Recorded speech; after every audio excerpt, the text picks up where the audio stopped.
Anderson. Thank you, Madam Deputy Speaker. Since the Labour government came to power, over 30,000 people have entered our country illegally, and the Prime Minister says he's very angry about this. But he's not as angry as the British taxpayers who would have forked out £1.2 billion a year to keep these illegal invaders in our country. So does the Minister agree with me that anybody arriving here illegally should be detained and deported? Minister.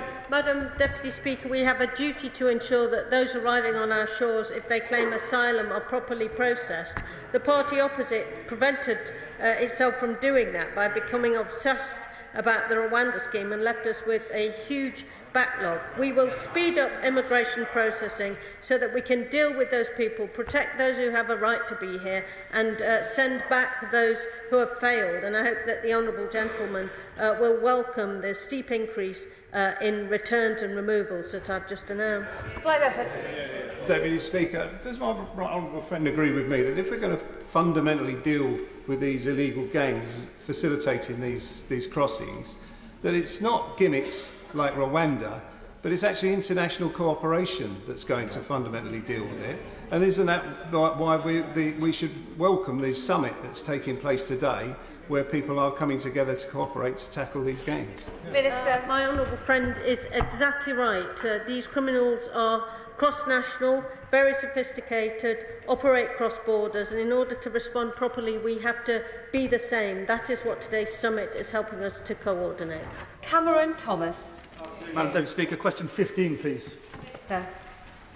Madam Deputy Speaker, total funding for Gloucestershire Police for 25-26 will be up to £169.3 million, an increase of up to £11.2 million on last year, including £1.5 million to kickstart the recruitment of additional neighbourhood police officers and police community support officers in Gloucestershire to get those bobbies back on the beat in our local communities. Cameron Thomas. I thank the Minister for her response. In 2015, Baroness May of Maidenhead, then Home Secretary, accused police forces of crying wolf over funding cuts. In the decades since, police services across the country, such as mine in Gloucestershire, have never truly recovered from her scandalous cuts to their numbers. Gloucestershire Constabulary is one of the worst funded in the country, victim of an unfit-for-purpose funding formula. Last week, the Chief Constable announced 60 staff cuts as she battles with a £12 million deficit. Will the Minister meet with me and my Chief Constable to discuss those challenges? Yes, of course I will. Liberal Democrat spokesperson Liz Smart. Thank you very much, Madam Deputy Speaker. As the Minister has said, getting more bobbies on the beat in Gloucestershire and across the country is crucial to delivering the frontline policing our communities deserve. But recent Freedom of Information figures show more than 1,500 police officers are stuck on long-term sick leave, including 148 in my own Greater Manchester Police Force. On the job, officers witness violent and traumatic events that can damage their mental health, but too many report being left without enough support.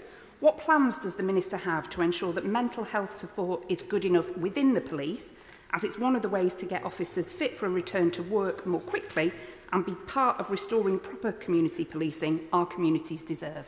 Minister. The Honourable Lady raises a very important point about the well-being of police officers and police staff as well. We have the Police Covenant, that's very important, and I want to, I've already had the first meeting around the steps we're taking to improve the work around the Police Covenant, but fundamentally occupational health is a matter for Chief Constables in their own forces, and we're very keen that the work that's gone on to improve those occupational health standards continues, and that the well-being of police officers is right at the front and centre of the work that goes on to have a healthy workforce to deliver for us on our Safer Streets mission. We're now going on to topical questions, and I call Natasha Irons. Thank you, Madam Deputy Speaker. Question number 1. Home Secretary. Thank you, Madam Deputy Speaker. Today we're hosting in London for the first ever international summit on organised immigration, crime and border security, bringing together source, transit and destination countries who are all seeing the havoc and harm that criminal, smuggler and trafficking gangs cause, undermining our border security, putting lives at risk.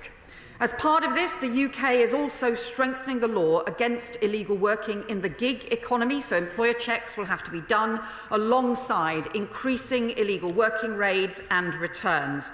And as a result of our work with France, the French cabinet has now agreed to change their maritime rules for the first time so the French authorities can intervene in French waters to prevent boat crossings. We're bringing together ministers and law enforcement from close neighbours, France, Belgium, Germany, but also from further afield, Vietnam, Iraq, Nigeria, Pakistan, China and the US, all discussing today how we strengthen that collaboration to choke off supply chains, pursue illicit finance, take down advertising, disrupt and prosecute these criminals and tackle this vile trade in human beings. Natasha Iron.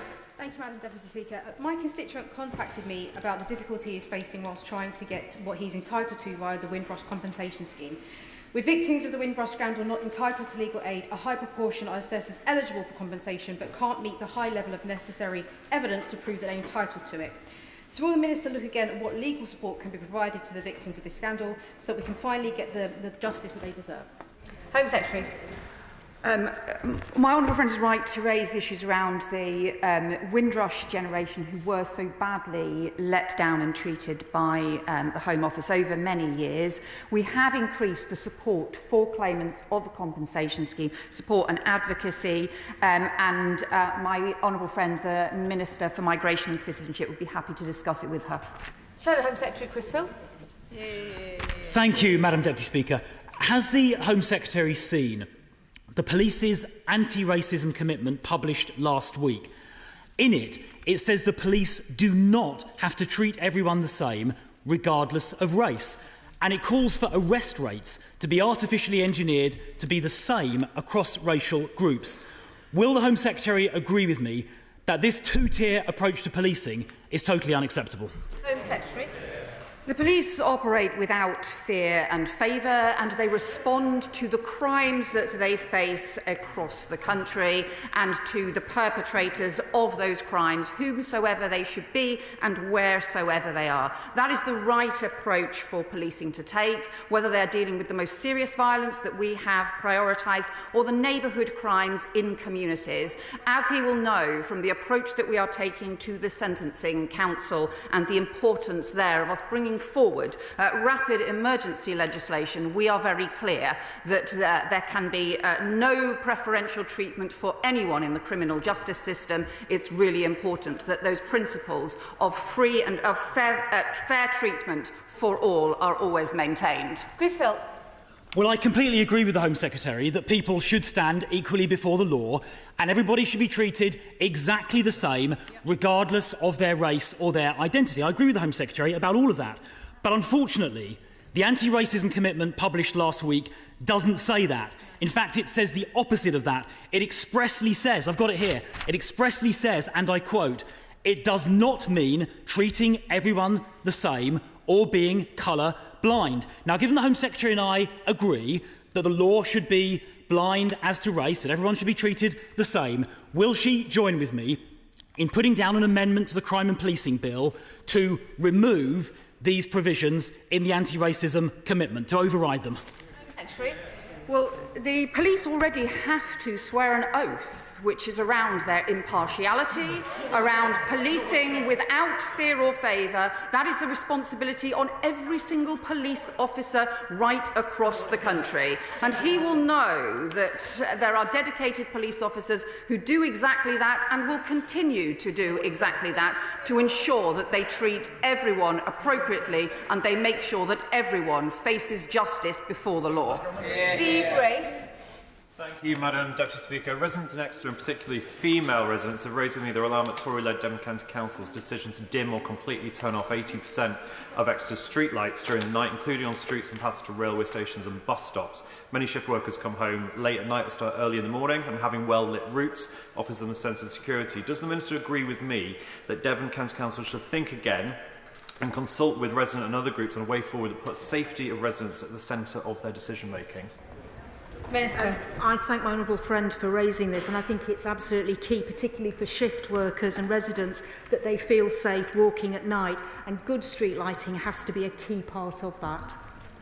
Liberal Democrat spokesperson Lisa Smart. Thank you, Madam Deputy Speaker. Ukrainians in the UK deserve stability after fleeing war, not prolonged uncertainty. Yet almost half report severe stress and anxiety caused by the prolonged uncertainty of their visa status, with 44% having lost a job opportunity, 26% not being able to